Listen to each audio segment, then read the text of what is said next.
ఇవాళ మధ్యాహ్నం సిఎల్పి భేటీ నిర్వహించబోతున్నారు. ఈ సమావేశానికి CM Revanth Reddy, deputy CM Bhatti Vikramarka, PCC chief Mahesh Kumar Goud హాజరవుతున్నారు. మంత్రులు, ఎమ్మెల్యేలు, ఎమ్మెల్సీలకు దిశానిర్దేశం చేస్తారు సీఎం రేవంత్. అసెంబ్లీలో అనుసరించాల్సిన వ్యూహంపై చర్చించనున్నారు. మంత్రులు సమగ్ర సమాచారంతో సభకు రావాలని ఆదేశాలిచ్చారు.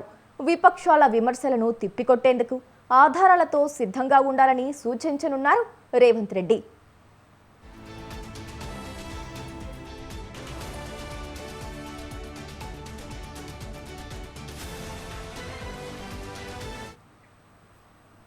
సో ఇదే విషయానికి సంబంధించిన మరింత సమాచారాన్ని మా కరెస్పాండెంట్ వేణు అందిస్తారు. వేణు, చెప్పండి.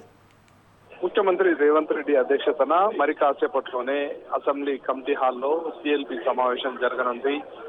ముఖ్యంగా బడ్జెట్ సమావేశాలు జరుగుతున్న సందర్భంలో సభ్యులు ఏ విధంగా ప్రతిపక్ష పార్టీలు లేవనెత్తేటువంటి ప్రశ్నలు ఉంటాయో వాటికి ఏ విధంగా ఆన్సర్ చేయాలి, ఏ విధంగా అడ్డుకోవాలి వాటిని అనే దానిపైనే ప్రధానంగా ఈ సమావేశంలో చర్చించనున్నారు.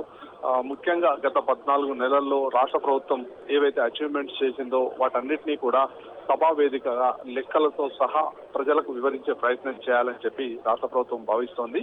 అందులో భాగంగా ఈ రోజు జరిగేటువంటి సిఎల్పి భేటీలో ప్రధానంగా ఈ ప్రతిపక్ష పార్టీలు లేవనెత్తేటువంటి సమస్యలకు ధీటుగా సమాధానం ఇచ్చేలా అందరూ కూడా సభ్యులు రెడీగా ఉండాలని చెప్పి ముఖ్యమంత్రి దిశానిర్దేశం చేయనున్నారు. మధ్యాహ్నం 2 గంటలకు ఈ రోజు ఈ శాసనసభ సమావేశం అనేది జరుగుతుంది. ఇందులో మంత్రులు, ఎమ్మెల్యేలు, ఎమ్మెల్సీలు కూడా పాల్గొంటున్నారు. ఏదైతే ఈ రోజు జరిగేటువంటి భేటీలో ప్రధానంగా బడ్జెట్ సమావేశాల్లో ఇప్పటికీ ప్రతిపక్ష పార్టీలన్నీ కూడా అధికార పార్టీని నిలదీసేందుకు రెడీ అవుతున్నాయి. 6 గ్యారంటీల హామీలు ఇప్పటి వరకు అమలు చేయలేదని చెప్పి ప్రతిపక్ష పార్టీలు నిలదీస్తున్నటువంటి పరిస్థితి. ఇక ఈ నేపథ్యంలో ఏదైతే ప్రజా సమస్యలు ఉన్నాయో వాటిపై ఏ విధంగా ప్రభుత్వం ముందుకు వెళ్తుంది ఏంటి, అలాగే ప్రతిపక్ష పార్టీలు లేవనెత్తినటువంటి సమస్యలపైన కూడా ధీటుగా సమాధానం ఇవ్వాలని చెప్పి ఇటు ఈ రోజు జరుగుతున్న భేటీలో ముఖ్యమంత్రి ఇటు ఎమ్మెల్యేలకు, ఎమ్మెల్సీలకు దిశానిర్దేశం చేయనున్నారు. Okay Venu, thank you.